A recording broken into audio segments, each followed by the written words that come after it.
we need to discuss who we must primary out of the quote-unquote Republicans that have opposed Jim Jordan this entire time.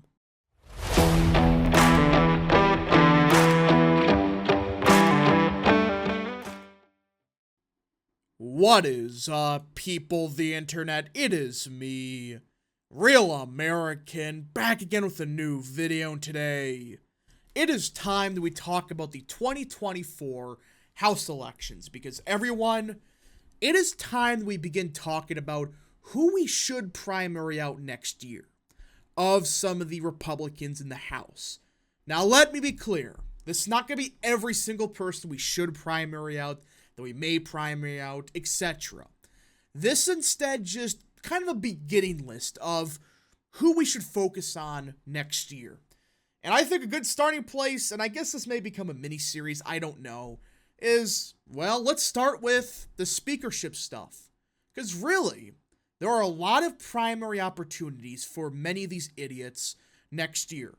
And I really do think there is a good chunk of them that we could absolutely primary out for what they're doing to Jim Jordan. Now, before we continue with today's video, I hope you enjoy these type of videos. If you do, smash the like button down below, subscribe, share with your friends, hit that little bell, follow the social media accounts in the description down below, and of course, join the channel today. Guys, just for $1 a month, you could join Real American. This is the best way to support the daily content that we all know and love. So I hope and recommend you join the channel today. Alright, everybody. And again, let me be clear.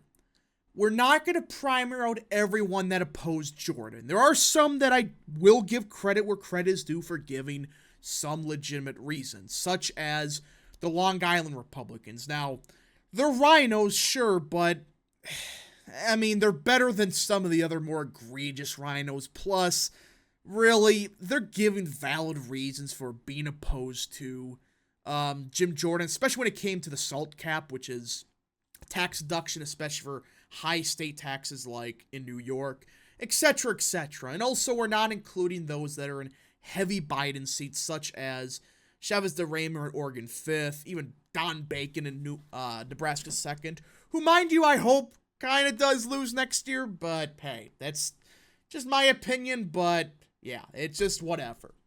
But we still have a decent-sized list of who we should primary out next year. And in fact, I do get a map, and again, this isn't every single person we should primary out, because there's a lot of people that supported Jordan that they gotta go. Instead, this is a list of the ones that opposed Jim Jordan in the votes that I think we should primary out. There's 12. 12 quote-unquote Republicans that I do think should get primary out, or in fact already has primary challengers against them. Now, 6 of them, we still got to find a challenger, and of course, look at some of these seats that some of these bozos represent. Parts of northern Minnesota, parts of Arkansas, Florida, western Pennsylvania, Arkansas. I mean, look at where these people are from. Right? That's 12 of the 22. And that there are some Republicans that should be challenged, but they're at least decent on the issues like Ferguson in Georgia. But don't give me this crap that, oh, these are competitive seats. The most competitive seat of any of these is probably going to be Iowa first. But even then, we don't have a challenger just yet for Miller Meeks. And in fact, we already got 6 challengers. 3 of them I would say are minor. They could potentially be major. There are a couple that I really do like. But I don't think they're getting enough media attention where we can discuss them as a serious possibility. But there are 3 that I do think have serious chances of winning their primaries. There's one in Colorado's 4th, one in Texas 23rd, and one in Texas 12th. Now, one of these seems different than the others, and of course that's Colorado 4th, because that's Ken Buck's seat. On paper, he has a good voting record. I mean, look at his ACU scorecard, which again, it's not perfect, but look at it. A 97 lifetime rating. Excellent. On paper. This guy, in my opinion, has completely lost his freaking mind. Remember, he supported Tom Emmer for Speaker because he hates him. That's not a joke. He publicly said it. And this is my problem. And his voting record just, what the hell? The past, 2 years, he flip-flops every 5 seconds. He's against McCarthy, then he regrets voting against McCarthy, but votes for Emmer, then he would vote for an immigration moratorium, but vote for amnesty. This guy is all over the place. He's completely lost it, and I don't think he cares. Apparently, he's going to go to CNN after his term is up.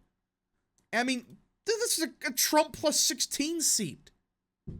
There is no reason for a guy to be this inconsistent, and sure, he has a decent record on paper.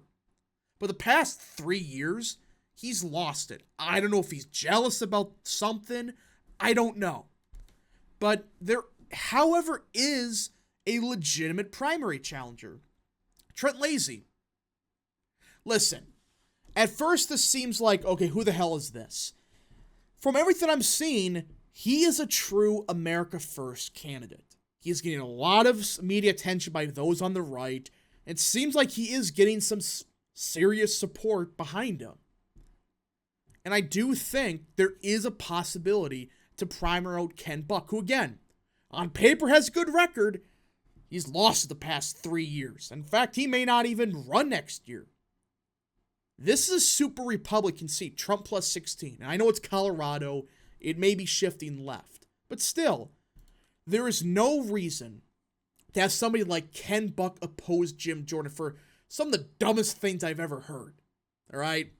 So in my opinion, Trent Lazy, and again, I'm hoping I'm saying that correctly, he has my 100% endorsement. And I do think everyone should check him out. And before I forget, down below you'll see the websites of the candidates that we are mentioning today. We're talking about 3 because these 3 are serious challengers to their opponents. But yeah, Trent Lazy, I 100% support. Next up is the good old Tony Gonzalez. Oh boy, what a doozy this guy was. You go from Will Hurd to Tony Gonzalez? Yeesh. That's, not good. That's essentially a lateral at that point. I mean, Tony Gonzalez has an atrocious voting record. I mean, it's a Trump plus 7 seat. There's no reason for there to be this type of voting record in a Trump plus 7 seat. I mean, a 68 in 2022 and a 65 lifetime. Brian Fitzpatrick's slightly lower, and he's like a Biden plus 10 seat. Hell, I think Mike Garcia has a better voting record. And he's like a Biden plus 15. What's your excuse?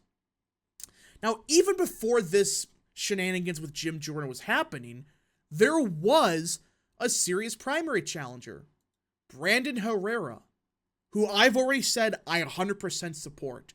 He is a bit more libertarian on some issues. He reminds me a lot of Ron Paul, right? He's, of course, his big thing is guns. He's a YouTuber that focuses on guns. From everything I could tell, it seems like he does have some serious chance of beating Gonzalez. It appears there are many people already primarying Gonzalez, but it seems like Herrera, in my opinion at least, is the best of the options. And I do think that you should support him, and I think that most people have kind of already seen him and realized, wait, this guy is great. Great on the issues, gun-loving an American in Texas. What can you not love about that guy, right? I 100% support Brandon Herrera for Congress. Now, those two were kind of, more talked about recently, but there's one that I think way more people need to focus on. I think more people are starting to understand. Granger. I don't care what this number is. This 82 is misleading. And this is the one of the times where I'm saying the ACU scorecard can definitely be whacked. Granger may be one of the most egregious rhinos in the House. Nobody talks about her, but they should. She's pro-choice in a You know, a Trump plus 22 seat. Yeah. A pro-choice Republican who has been a disaster for her entire tenure as a congresswoman of Texas's 12th. I mean, being pro-choice? Are you freaking kidding me? And her rest of her scorecard was garbage, and I think that, you know, she would have voted for impeachment against Trump, but I guess she, like, didn't show up that day. Either way, it's a mess. She is awful, very underratedly bad. Like, we're talking about bottom of the barrel. And she's the one that's in charge of the Appropriations Committee. That may explain a lot. There is no reason that Kay Granger should still be in Congress. And mind you, she has some serious health issues, apparently. I mean, she's like 80, I think. I don't know exactly, but she is definitely older. But the question is this. Who do we got here? Because people kind of knew about Trent Lazy and Brandon Herrera. Because, you know, a lot of people are talking about them. You know, Herrera in particular, now Lazy. There's one that I think some people have started to learn about, and I think everybody should. John O'Shea. In my opinion, of the three people we're talking about today, Herrera, Lazy, and O'Shea, O'Shea is the best on the issues. He is the definition of an America First warrior. His issues page is phenomenal.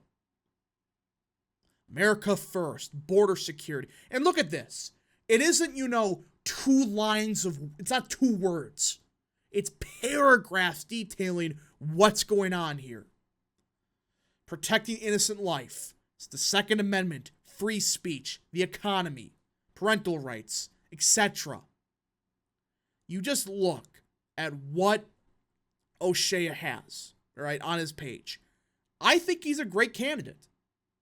I 100% believe that John O'Shea is one of the better candidates that we have next year.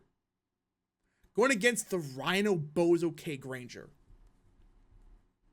Again, of the current candidates we got, there could be some other great ones, but of the 3s we're talking about, I think O'Shea is the best on the issues.